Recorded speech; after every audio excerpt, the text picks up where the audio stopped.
La quatrième dimension chapitre 4. Le Rhéma.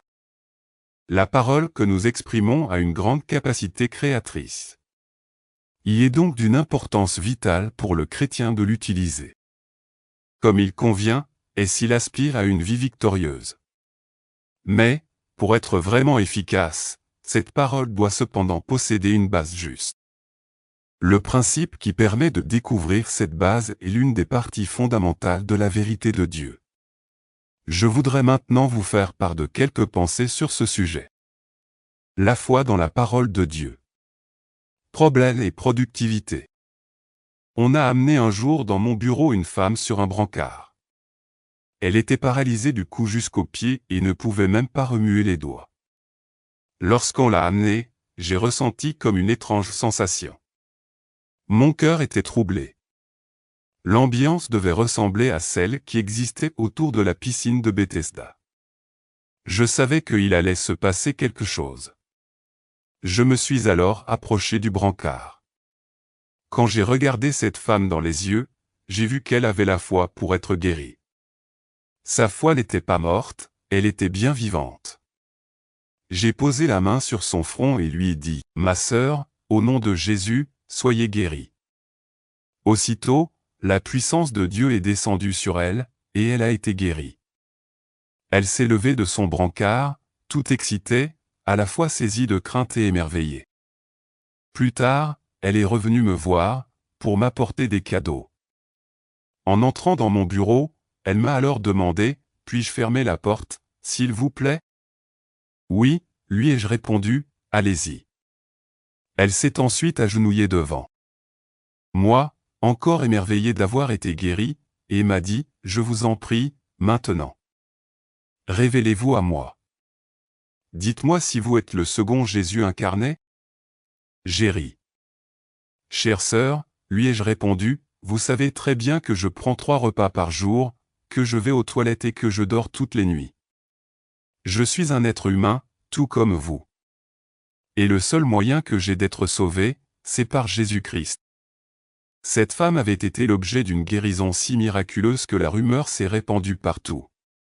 Peu de temps après, une femme riche est venue à l'église, portée elle aussi sur un brancard. Elle était chrétienne depuis fort longtemps et exerçait également le diaconat dans l'église. Elle avait appris par cœur de nombreux versets concernant la guérison. « Je suis l'Éternel, qui te guérit » Exode 15, 26. C'est par ces meurtrissures que nous sommes guéris, Ésaïe 53, 5. Il a pris nos infirmités, et il s'est chargé de nos maladies, Matthieu 8, 17. Voici les signes qui accompagneront ceux qui auront cru, en mon nom ils imposeront les mains aux malades et ceux-ci seront guéris, Marc 16, 17 à 18. J'ai donc prié avec elle de toutes mes forces, mais rien n'est arrivé. Je me suis mis alors à parler plus fort, priant pour sa guérison. J'ai cité la parole de Dieu. J'ai sauté, mais rien ne s'est produit. Je lui ai demandé de se lever, par la foi. À plusieurs reprises, elle s'est levée, mais dès que je lui lâchais la main, elle retombait sur son brancard comme du bois mort. Je lui ai dit ensuite, « Ayez plus de foi et levez-vous. » Elle s'est levée encore une fois, mais pour retomber de nouveau. Elle prétendait avoir toute la foi du monde, mais sa foi ne produisait jamais rien. J'ai commencé à me sentir déprimé. À la fin, elle s'est mise à pleurer. Elle m'a dit, « Pasteur, vous avez des préjugés. Si vous avez guéri cette autre femme, c'est parce que vous l'aimiez plus que moi, mais vous ne m'aimez pas vraiment. C'est pour cela que je suis toujours malade. Vous avez des préjugés. » Sœur, lui ai-je répondu, j'ai fait tout ce que j'ai pu. Vous l'avez vu vous-même. J'ai prié, j'ai pleuré, j'ai sauté et j'ai crié. J'ai fait tout ce qu'un pasteur pentecôtiste peut faire, mais rien ne s'est produit, et je n'arrive pas à comprendre pourquoi. Dans mon église, ce problème ennuyant, la guérison d'une personne tandis que l'autre ne l'est pas, ne se limite pas à ce seul exemple. Des évangélistes connus dans le monde entier sont venus dans mon église pour y prêcher avec enthousiasme, en disant, « Chacun de vous va être guéri. Chacun de vous. » Ils ont déversé des paroles de foi, et de nombreuses personnes ont été guéries. Ensuite, ils sont repartis, couverts de gloire, et moi, je suis resté pour m'occuper de ceux qui n'avaient pas été guéris.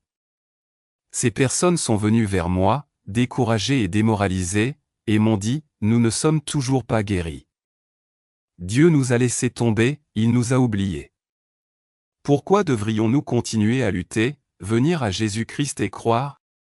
J'ai alors commencé à prier avec ferveur, pleurant et disant, pourquoi, Père? Pourquoi faut-il qu'il en soit ainsi? Ô Dieu, donne-moi la réponse, je t'en prie. Réponds-moi clairement. Il l'a fait, j'aimerais vous faire part de sa réponse, ainsi que de ce qui m'a permis de comprendre tout cela. Les gens pensent qu'ils peuvent croire la parole de Dieu. Cela est vrai, mais ils oublient trop souvent de faire la différence entre la parole de Dieu qui donne une connaissance générale de Dieu et la parole que Dieu utilise pour inculquer la foi dans le cœur de l'homme. En certaines circonstances particulières. C'est cette dernière forme de foi qui produit le miracle. En grec, le mot « parole » peut être traduit par deux vocables différents, logos et rhéma. Le monde a été créé par la parole, logos, de Dieu. Logos, c'est la parole de Dieu, prise dans son ensemble. Elle commence dans la Genèse et s'achève avec l'Apocalypse. Tous les livres de la Bible parlent, directement ou indirectement, de la parole, c'est-à-dire de Jésus-Christ. En lisant le Logos, de la Genèse l'Apocalypse, vous apprendrez tout ce que vous devez au sujet de Dieu, et de ses promesses, mais le seul fait de lire ne vous inculque pas la foi. Vous ne faites qu'acquérir une connaissance et une certaine compréhension de Dieu, mais vous ne recevez pas la foi. Romains 10 à 17 nous montre que ce GUI génère la foi. De passe de Yuan le seul fait de lire la parole de Dieu. Ainsi la foi vient de ce qu'on entend, et ce qu'on entend vient de la parole du Christ. Dans ce texte, le mot « parole » n'est pas le terme grec logos, mais rhéma, la foi vient quand on entend le rhéma. Dans son lexique grec, le docteur Ironside a défini le terme logos comme signifiant « la parole dite par Dieu » et rhéma comme « la parole de Dieu qui parle ». De nombreux érudits identifient cette action du rhéma avec le fait que le Saint-Esprit utilise des versets de l'Écriture et les fait vivre d'une manière particulière, pour une personne. Je définis le rhéma comme suit, il s'agit d'une parole qui s'adresse à un individu bien précis dans une situation particulière. Un jour, en Corée, une femme du nom de Yoon Ha-kyung a présidé une réunion de jeunesse extraordinaire sur le mont Samgak. Cette femme avait un merveilleux ministère. Lorsqu'elle se levait pour appeler les gens à s'avancer en réponse à l'appel, ceux qui s'approchaient tombaient à terre, terrassés par la puissance du Saint-Esprit.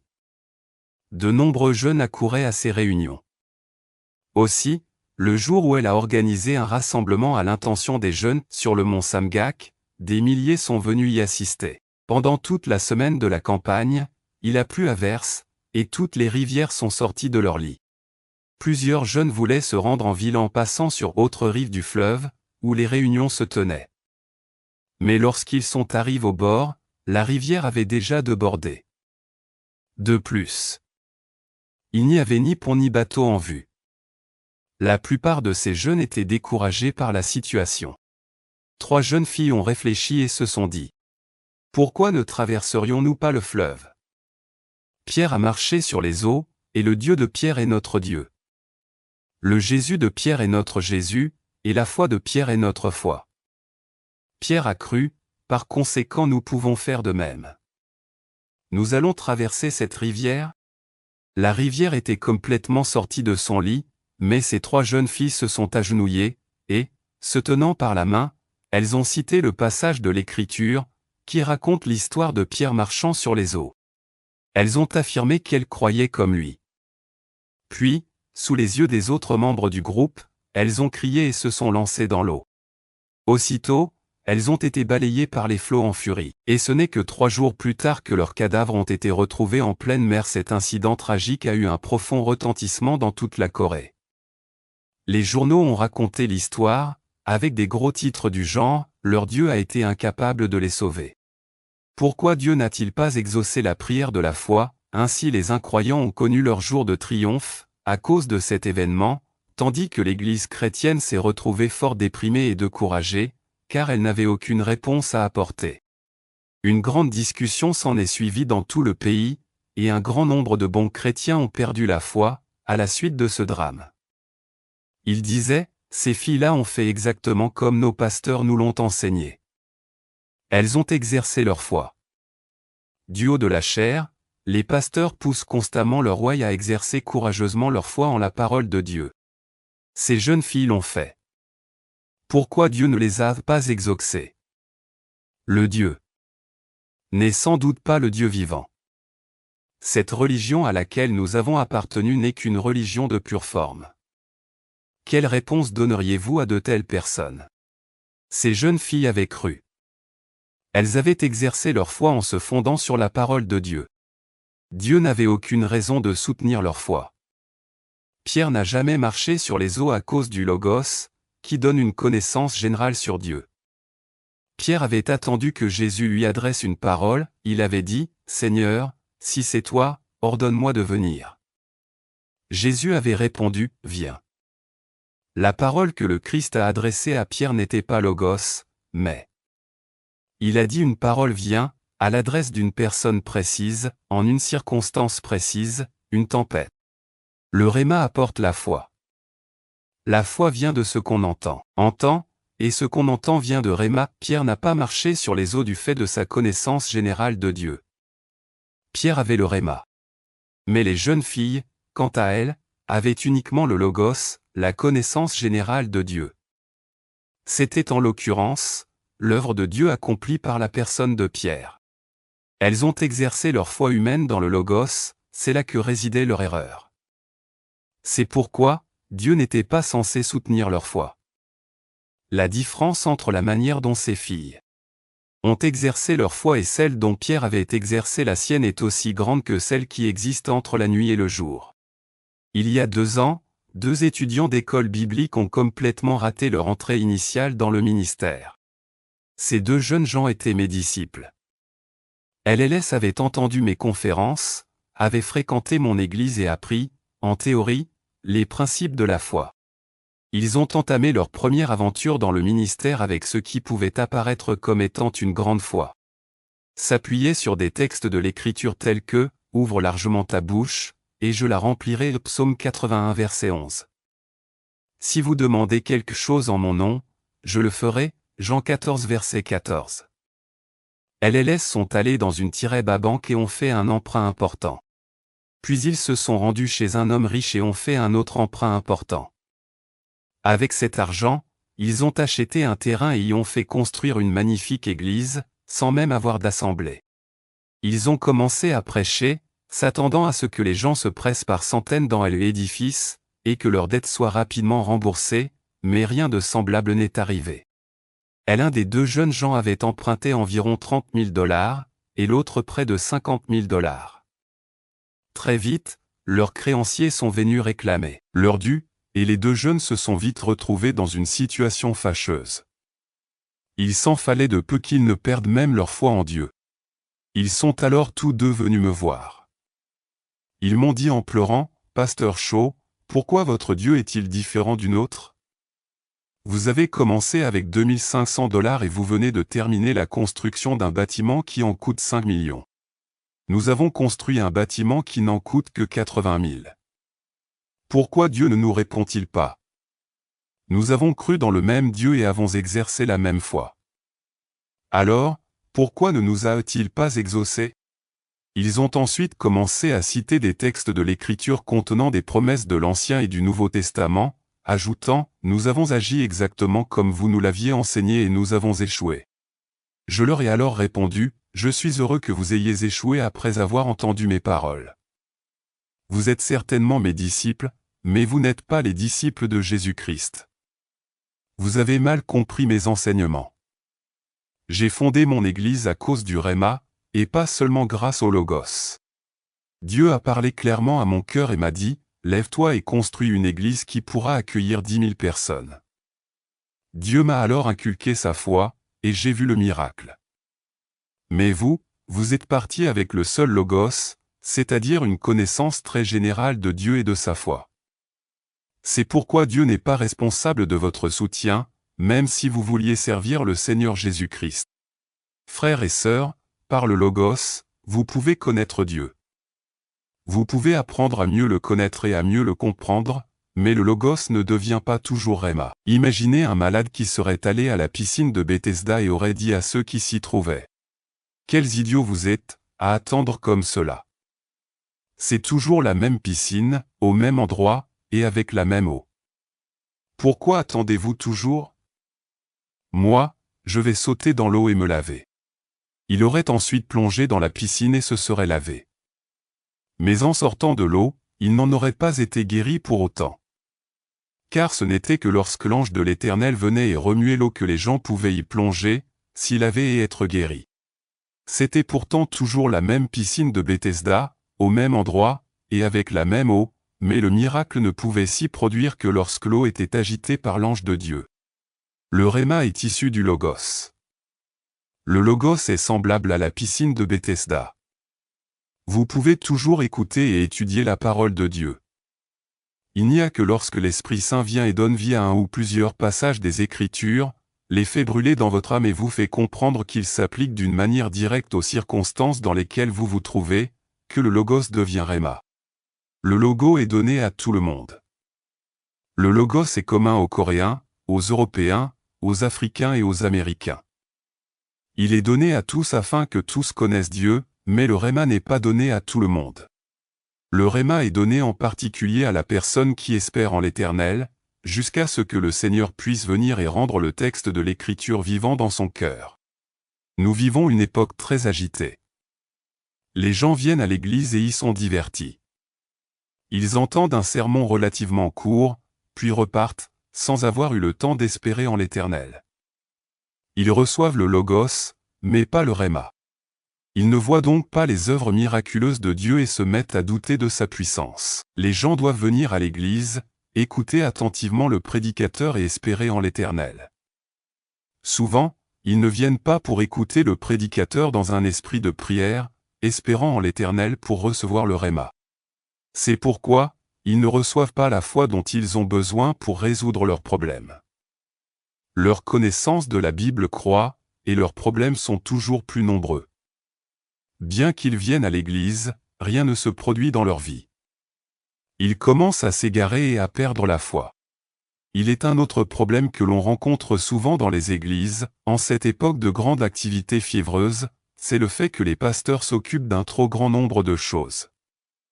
Ils passent des heures à faire le concierge, à gérer les finances, à mettre en route la construction d'une église, à signer des contrats, et se disperser ainsi dans de nombreuses directions différentes.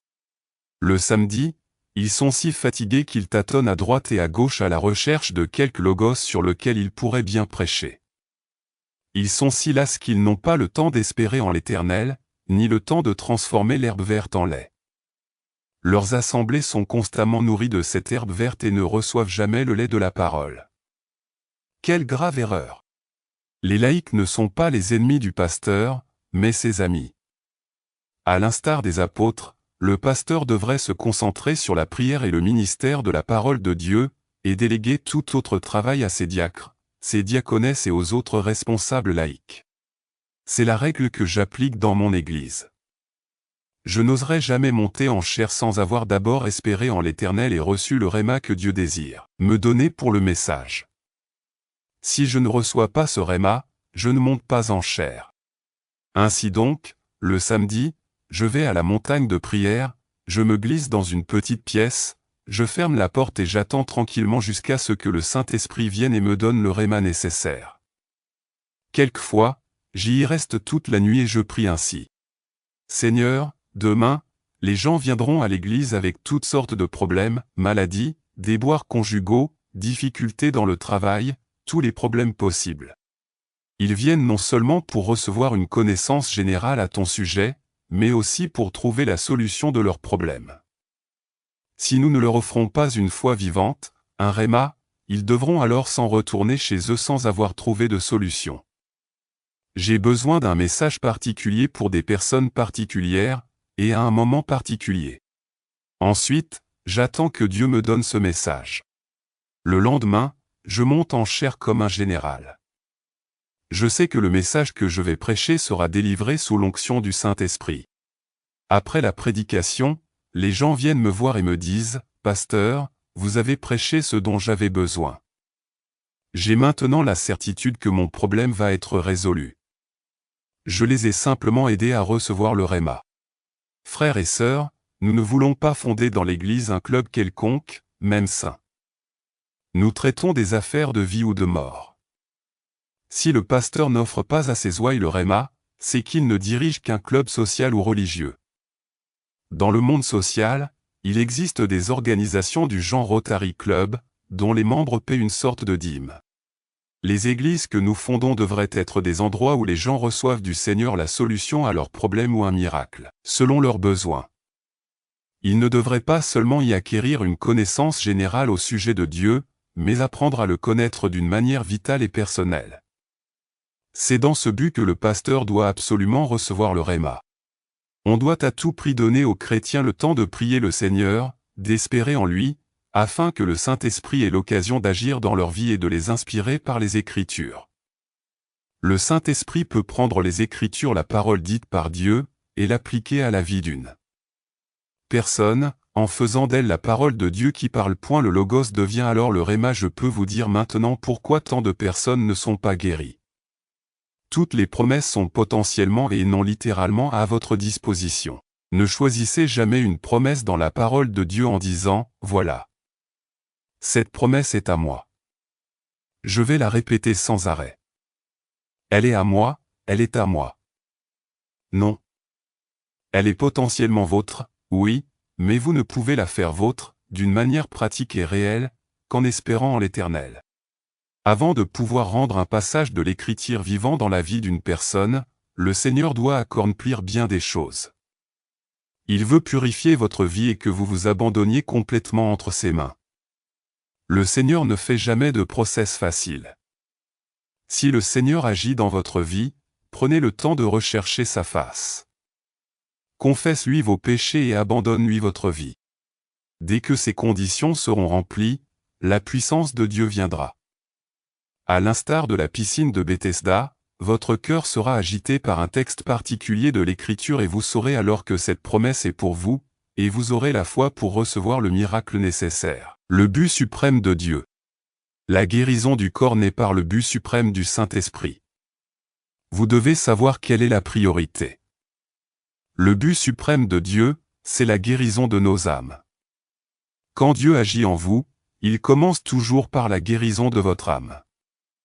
Si cette dernière n'est pas en règle avec Dieu, aucune prière, aucun cri et aucun but ne pourront apporter le Réma de la guérison en vous. Vous devez d'abord vous mettre en règle avec Dieu. Confessez vos péchés, placez-vous sous le sang de Jésus-Christ, soyez sauvés et recevez la vie éternelle, alors, le Saint-Esprit piquera votre cœur avec une promesse de guérison divine, vous inspirera et vous donnera le Réma dont vous avez besoin. Mais pour que tout cela se produise, vous devez d'abord espérer en l'Éternel. La guérison divine est entièrement conforme à la volonté souveraine de Dieu. Parfois, une personne est guérie instantanément tandis qu'une autre doit attendre plus longtemps.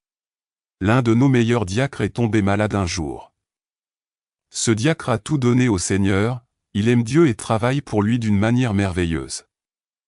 On lui a dit un jour qu'elle avait, dans son corps, une tumeur et que le docteur voulait l'opérer. Mais dans mon église, tout le monde savait qu'il allait être guéri, parce que c'était un vrai saint qui possédait une grande foi. C'est ainsi que les chrétiens raisonnaient. J'ai prié pour sa guérison. Les 40 000 membres que notre assemblée comptait à l'époque, ont prié et littéralement assiégé le trône de la grâce.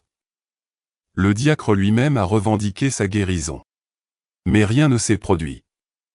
Son état n'a cessé d'empirer, à la fin, il saignait tant qu'il a fallu le transporter à l'hôpital et l'opérer. De nombreux membres de l'Église ont commencé à se préoccuper et à se plaindre en ces termes, « Où donc est Dieu? Pourquoi le traite-t-il de cette manière ?» Mais j'ai loué Dieu, car je savais qu'il avait une raison particulière pour permettre cet événement. Dès son arrivée à l'hôpital, le diacre s'est mis à prêcher l'Évangile à tous ceux avec qui il hériterait en contact. Très vite, L'hôpital tout entier savait que Jésus était vivant et qu'il avait un représentant dans l'établissement. Les médecins, les infirmières et tous les malades se tournaient vers le Seigneur tous les jours. Alors les membres de l'Église ont commencé à se réjouir et à dire « Gloire à Dieu ». Il valait beaucoup mieux qu'il aille à l'hôpital que d'avoir été guéri miraculeusement, dès le début. Dieu nous a ainsi montré que sa priorité était la guérison éternelle des âmes, et non la guérison présente du corps. Dès qu'il y a peine et souffrance, nous sommes prompts à réclamer la délivrance, mais nous ne devrions pas agir ainsi. Si notre souffrance doit apporter la grâce rédemptrice, ou servir de canal à la gloire de Dieu, c'est Dieu qui l'a envoyée. Cependant, si elle nous paralyse et contribue à nous détruire, elle est alors l'œuvre de Satan, et nous devons prier pour en être débarrassés. Je vais vous relater un cas où Dieu n'a pas délivré son peuple qui souffrait, c'était pendant la guerre de Corée. 500 pasteurs ont été capturés et aussitôt exécutés, tandis que 2000 églises étaient détruites. Les communistes se sont montrés particulièrement vicieux envers ces pasteurs. La famille de l'un de ces derniers a été capturée à Incheon, en Corée du Sud. Les leaders communistes leur ont fait subir ce qu'ils appelaient un « procès populaire ». On dit, l'une des personnes est coupable d'avoir commis tel péché, et pour ce genre de péché, il convient qu'elle soit punie. La seule réponse que l'on a pu entendre alors a été le cœur des présents qui a dit d'une seule voix, « Oui, oui ». Ils ont creusé un grand trou et y ont mis le pasteur, sa femme et plusieurs de ses enfants. Le leader a ensuite pris la parole, « Monsieur, pendant toutes ces années, vous avez induit les gens en erreur, au moyen de la superstition de la Bible. Maintenant, si vous reniez cela devant tous ces témoins et si vous vous repentez de votre mauvaise conduite, alors, vous-même, votre épouse et vos enfants, serez tous libres. Mais si vous persistez à croire en cette superstition, toute votre famille sera enterrée vivante. Prenez votre décision. » Ces enfants se sont alors écriés, « Oh papa! Papa! Pense à nous! Papa! Pense-y! » Si vous étiez à sa place, que feriez-vous? Je suis moi-même père de 3 enfants, et je préférerais presque aller en enfer plutôt que de voir mes enfants tués. Ce père était bouleversé. Il a levé alors la main et a dit, « Bon, d'accord. Je vais renier. » Mais avant qu'il ait pu achever sa phrase, sa femme lui a donné un coup de coude et lui a dit, « Papa. Dis non. Chut. » Les enfants, a-t-elle ajouté. Ce soir, nous allons dîner avec le roi des rois, le Seigneur des seigneurs. Elle les a conduits dans le chant du cantique, « Ô ce doux bientôt ». Son mari et ses enfants ont chanté avec elle et les communistes ont commencé à les enterrer. Les enfants ont disparu les premiers, mais ils ont chanté, sous le regard des témoins, jusqu'à ce que la terre leur arrive au cou. Dieu ne les a pas délivrés, mais presque tous ceux qui ont assisté à leur exécution sont devenus chrétiens, et un grand nombre fréquente aujourd'hui mon Église. La grâce de la rédemption a coulé grâce à leur souffrance. Dieu a donné son Fils unique afin qu'il soit crucifié, et le monde a pu être sauvé et racheté.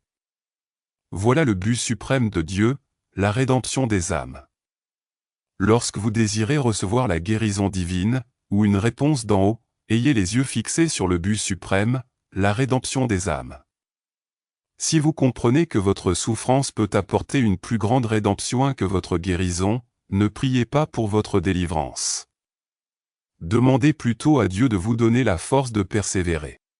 Pour discerner la souffrance que cause Satan et dont Dieu veut nous délivrer, de celle que Dieu va utiliser pour faire abonder sa grâce rédemptrice, il est indispensable d'espérer en l'Éternel et de connaître la volonté de Dieu.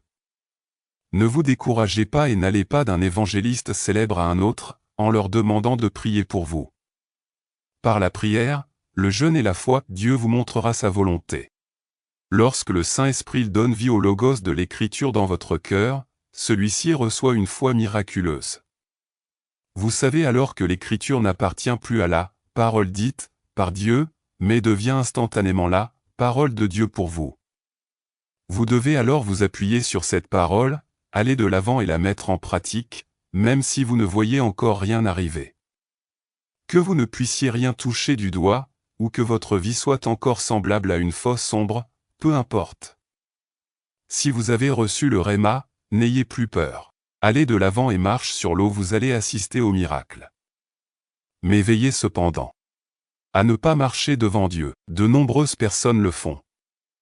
Cela a été le cas de l'apôtre Paul, qui était très pressé d'annoncer l'évangile de Jésus-Christ. Le Seigneur nous a ordonné d'aller jusqu'aux extrémités de la terre pour y prêcher la bonne nouvelle. Ainsi Paul s'est allé en s'appuyant sur le Logos, en 10 reculons de l'Asie mineure, mais l'Esprit de Jésus-Christ ne lui a pas permis d'y entrer. Alors Paul a dit, « Je vais aller en Bithynie », cette fois-ci c'est l'Esprit du Seigneur qui lui a dit. Non. Paul et ses compagnons sont ensuite descendus à Troie, une ville qu'ils ne connaissaient pas. Nous pouvons imaginer dans quel état d'esprit il se trouvait alors. Dans ses pensées, régnait la confusion. Il devait se dire, je ne faisais qu'obéir en commandement de Jésus. Il a dit lui-même d'aller jusqu'aux extrémités de la terre et d'y prêcher l'Évangile. Pourquoi ai-je échoué? Mais tandis qu'il priait et espérait en l'Éternel, il a reçu le Réma. Un homme macédonien lui est apparu dans une vision et lui a dit, « Viens en Macédoine. Secours-nous », il a donc pris le bateau et mis le cap sur l'Europe. L'exemple de Paul nous montre encore une fois la différence qui existe entre le Logos et le Réma. La réception du Réma. Centaines de personnes m'ont dit, « Frère Shaw, je suis capable de persévérer dans la prière en m'appuyant sur les différentes promesses des Écritures, et je peux attendre que le Saint-Esprit leur donne vie et les applique à ma vie personnelle. » Mais comment recevoir un Réma pour le choix d'un conjoint? Je peux lire les textes de l'Écriture, mais la Bible ne me dit pas si je dois épouser Élisabeth, plutôt que Marie ou Jeanne. Comment recevoir un Réma à ce sujet? De même, la Bible ne dit pas que vous devriez aller habiter de préférence à Bordeaux, Strasbourg ou Perpignan. Comment faire pour connaître la volonté de Dieu, dans ce domaine? Ce sont là des questions légitimes. Laissez-moi vous montrer les 5 étapes qui me permettent habituellement de recevoir le Réma pour ce genre de décision. Le point mort. La première étape consiste à me mettre au point mort, ni en marche avant, ni en marche arrière, mais dans le calme le plus complet dans mon cœur. Puis, j'espère en l'Éternel, en disant Seigneur, me voici. J'écoute ta voix. Si tu dis, oui, j'irai. Si tu dis non, je n'irai pas. Je ne désire pas prendre une décision égoïste. Je préfère m'en remettre à ta volonté. Quels que soient les résultats, je suis prêt à suivre ta direction. C'est dans une telle attitude que j'attends la réponse du Seigneur. Bien souvent, la meilleure solution est de jeûner et prier. En effet, si vous mangez trop, vous êtes vite fatigué et incapable de prier. Ensuite, quand vous êtes très calme, vous pourrez passer à la seconde. Le désir de Dieu. La seconde étape consiste à demander au Seigneur de me révéler sa volonté par l'intermédiaire de mon désir. Dieu vient toujours se révéler à vous en se servant de vos désirs, une fois ils sont sanctifiés, fais de l'Éternel tes délices, et il te donnera ce que ton cœur désire, Psaume 87, 41. Ce que désirent les justes leur est accordé, Proverbe 10, 24. Tout ce que vous demandez en priant, croyez que vous l'avez reçu, et vous le verrez s'accomplir. Marc 11, 24. Le désir de l'homme est donc l'un des points sur lesquels Dieu met l'accent. D'ailleurs, c'est Philippiens 2, 13 qui déclare, « C'est Dieu qui produit en vous le vouloir et le faire selon son bon plaisir. » Par l'intermédiaire du Saint-Esprit, Dieu met dans notre cœur le désir de faire sa volonté. C'est pourquoi, priez en ces termes, « Seigneur, donne-moi maintenant le désir qui correspond à ta volonté. » Persévérez dans la prière et espérez en l'Éternel jusqu'à ce qu'il vous donne un désir divin. Pendant que vous priez, de nombreux désirs merveilleux ne tarderont pas à affluer dans votre cœur. Ayez également la patience d'attendre qu'un désir divin s'empare de vous. Ne vous contentez pas de dire « Oh, j'ai déjà tout ce qu'il me faut », pour vous en aller aussitôt, attendez un peu plus longtemps la réponse du Seigneur. Le meilleur test, c'est toujours le temps. Si vous faites preuve de patience, vos désirs personnels et ceux qui viennent de Satan perdront peu à peu de force. Mais celui qui vient du Saint-Esprit deviendra de plus en plus puissant. C'est pourquoi, attendez jusqu'à ce que vous recevrez le désir divin. L'examen des Écritures. Dès que mon désir prend une forme précise, je passe à la troisième étape, je compare ce désir à l'enseignement de la Bible. Un jour, une femme est venue me voir. Tout excitée, elle m'a dit, « Oh, Pasteur Shaw, je vais soutenir votre ministère en vous donnant une grosse somme d'argent. » Gloire à Dieu! Me suis-je exclamé. Asseyez-vous, je vous en prie, et racontez-moi cela. Alors, elle m'a expliqué. J'ai un désir formidable d'entrer dans les affaires. Une grosse affaire se prépare et si j'accepte d'y participer, je crois pouvoir gagner beaucoup d'argent. Quel genre d'affaire est-ce? Lui ai-je demandé. Elle m'a dit, j'ai un désir brûlant d'obtenir un monopole sur la vente des cigarettes. Le tabac. Vous voyez ce que je veux dire. Vous feriez mieux d'oublier tout cela, lui ai-je rétorqué. Mais j'en ai le désir, a-t-elle insisté, le désir brûlant, c'est exactement ce que vous nous avez dit dans votre message. Ce désir vient de ta chair, ai-je répondu. Ne vous est-il jamais venu à l'idée de consulter la Bible pour voir si ce que vous voulez faire est biblique? Non. Votre désir doit être soumis à l'examen des Écritures, lui ai-je conseillé. La Bible dit que vous êtes le temple du Saint-Esprit. 1 Corinthiens 6, 19. Si Dieu avait voulu que ses enfants fument, il leur aurait fait des nez différentes.